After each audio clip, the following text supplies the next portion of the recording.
नमस्कार, मी पल्लवी. तुम्ही पाहताय गलाई समाचार न्यूज चॅनल. गलाई समाचार न्यूज चॅनलच्या बातमीपत्रात आपल्या सगळ्यांचं मनपूर्वक आणि सहर्ष असं स्वागत. गलाई समाचार न्यूज चॅनलला आजच लाईक करा, शेअर करा आणि सबस्क्राइब करा. मी आपल्याला कालचा एक प्रकार सांगतो. बदलापूरचा प्रकार आपण टीव्हीवर पाहिला असेल. मला सांगा, 8 तास 9 तास रेल्वे रोखून धरली, रेल्वे बंद पाडली. एक चिमुकली मुलगी होती, तिचा तो काय म्हणजे गैरप्रकार झाला. झालेली घटना अतिशय दुःखद आहे, झालेली घटना अतिशय दुर्भाग्यपूर्ण आहे, माणुसकीला काळीमा फासणारी आहे. त्या बाबतीमध्ये मी स्वतः पोलीस आयुक्तांना सांगितलं, कुठल्याही परिस्थितीमध्ये हे जे काही आरोपी आहेत, या आरोपींना फाशीची सजा झाली पाहिजे अशा प्रकारचं सांगितलं. आणि हा छत्रपती शिवाजी महाराजांचा महाराष्ट्र आहे. इथे मुलीबाळींच्या अब्रूशी खेळणाऱ्यांचे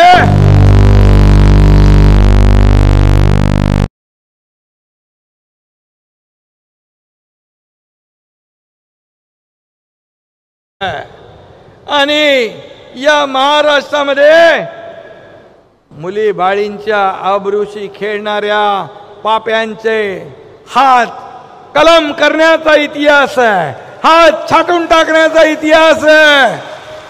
आणि म्हणून महाराष्ट्रामध्ये अशा गुन्हेगारांची गय केली जाणार नाही, हे मी मुख्यमंत्री म्हणून कालच सांगितलं. धर्मवीर आनंद दिघे साहेबांचा वारसा आम्ही पुढे नेतोय आणि त्यांच्या काळात अशा लोकांना कठोरातली कठोर शिक्षा कशी मिळायची हे देखील आपण त्यांच्या सिनेमामध्ये पाहिलेलं आहे. आणि म्हणून असा महाराष्ट्र आहे हा महिलांना सन्मान देणारा महाराष्ट्र आहे. आणि म्हणून मी काल सांगितलं की त्या नराधमाला अटक करा. त्याला अटक केली होती, त्याच्यावर असे कलम लावा की त्याला फाशीची शिक्षा झाली पाहिजे. त्यामध्ये फास्ट ट्रॅक वर घ्या सांगितलं, त्याला विशेष सरकारी वकील नेमा. आम्ही त्याच्यासाठी SIT नेमलेली आहे आणि संस्था चालकांनी देखील त्यांची देखील चौकशी केली पाहिजे. असे लोक, मुलींना हँडल करणारे लोक कसे तुम्ही जेंट्स ठेवू शकता, तिथं देखील महिला मुलीच पाहिजेत. आणि म्हणून ज्या संस्था चालक यांनी देखील नियम पाळले पाहिजे, त्यांची देखील चौकशी करण्याची सूचना मी दिली आणि त्यांच्यावर देखील कारवाई करण्याच्या सूचना मी दिल्या. एवढं सगळं झाल्यानंतर मग आणखी काय पाहिजे, आणखी काय पाहिजे? आणखी एकच, त्यांना तिथं राजकारण करायचं होतं. त्यांना सांगितलं आम्ही. गिरीश महाजन गेले तिथे, गिरीश महाजन गेले तिथे, आपले शालेय शिक्षण मंत्री गेले, या सगळ्यांनी त्यांच्याशी संवाद साधला. मी फोनवर स्वतः संवाद साधला, परंतु त्यांना फक्त आणि फक्त राजकारण करायचं होतं. चिमुकली, एक 4 वर्षाची चिमुकलीचं राजकारण, तिचं किती मोठं आयुष्य पडलेलं आहे. आज मीडियामध्ये काही लोक बाईट देत आहेत, काही लोक प्रेस कॉन्फरन्स घेत आहेत. अरे माझं तुम्हाला सांगणं आहे की त्या लहान मुलीच्या जीवाशी, तिच्या जीवनाशी, तिच्या आयुष्याशी खेळण्याचा प्रयत्न करू नका. तिचं आयुष्य बर्बाद करण्याचं काम करू नका. हे सरकार पूर्णपणे त्या आरोपीला फाशीच्या फंद्यापर्यंत पोहोचवल्याशिवाय राहणार नाही. पण तुम्ही काय करताय? कसे आंदोलन होत आहेत? एक बॅच गेली की दुसरी बॅच येते, दुसरी गेली की तिसरी बॅच येते. कसे आंदोलनामध्ये गाड्या भरभरून येतात, बस भरून येतात आणि मुख्यमंत्री माझी लाडकी बहीण योजनेचे तिथे बॅनर दाखवले जातात. काय तुमची पोटदुखी? अरे पोटदुखी, तुम्ही एवढी पोटदुखी, ठीक आहे, तुम्ही राजकारण करायला वेगळं प्लॅटफॉर्म आहे, वेगळे विषय आहेत, पण एका चिमुरडीच्या या चिमुरडीच्या जीवावर, तिच्या या घटनेवर तुम्ही राजकारण करताय. खरं म्हणजे आपल्याला माझी सगळ्यांना विनंती आहे, हे विकृत मानसिकतेचं लक्षण आहे. आणि म्हणून या राज्यामध्ये, या महाराष्ट्रामध्ये ते म्हणत होते की मग लाडकी बहीण नको, सुरक्षित बहीण पाहिजे. मी आपल्याला सांगतो, 2 महिन्यापूर्वी, 3-4 महिन्यापूर्वी एक अशीच घटना घडली माझ्या बहिणीबरोबर, आणि त्याला फास्ट ट्रॅक केसवर आम्ही चालवलं. स्पेशल वकील दिले, एव्हिडन्स दिले, पोलिसांनी सगळं जे मेहनत केली आहे, आणि त्या आरोपीला 2 महिन्या केस मध्ये लागले आणि त्याला फाशीची सजा झाली. हे आमचं सरकार आहे.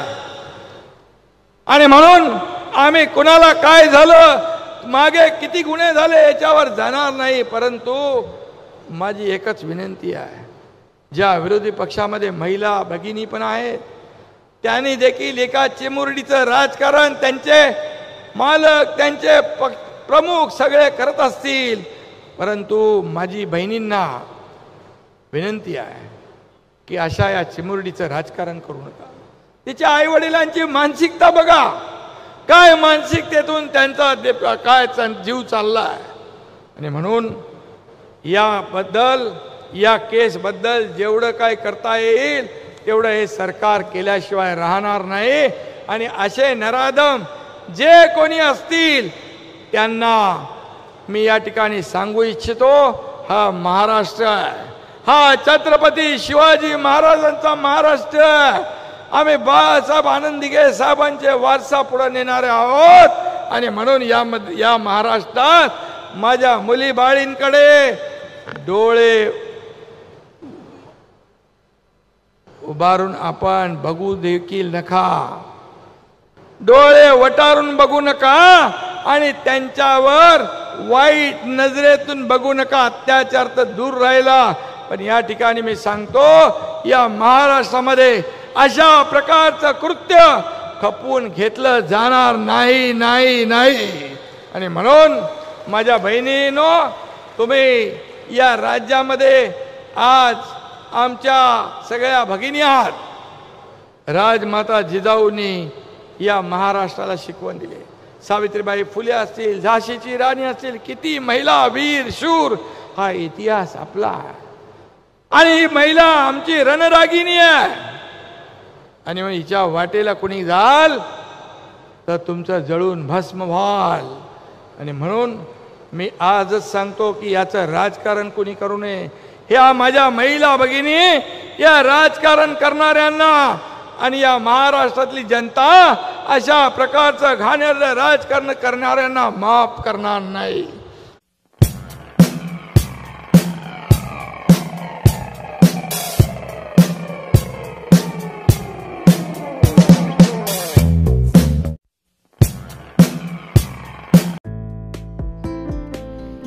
आपल्या आटपाडी शहरामध्ये प्रथमच येत आहे गोल्डन डेव्हलपर्स आटपाडी.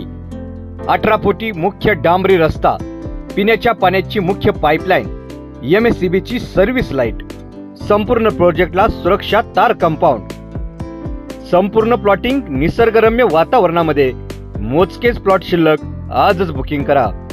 संपर्कासाठी पत्ता आहे बायपास रोड, तळ्याकडे जाण्याचा मार्ग, आटपाडी.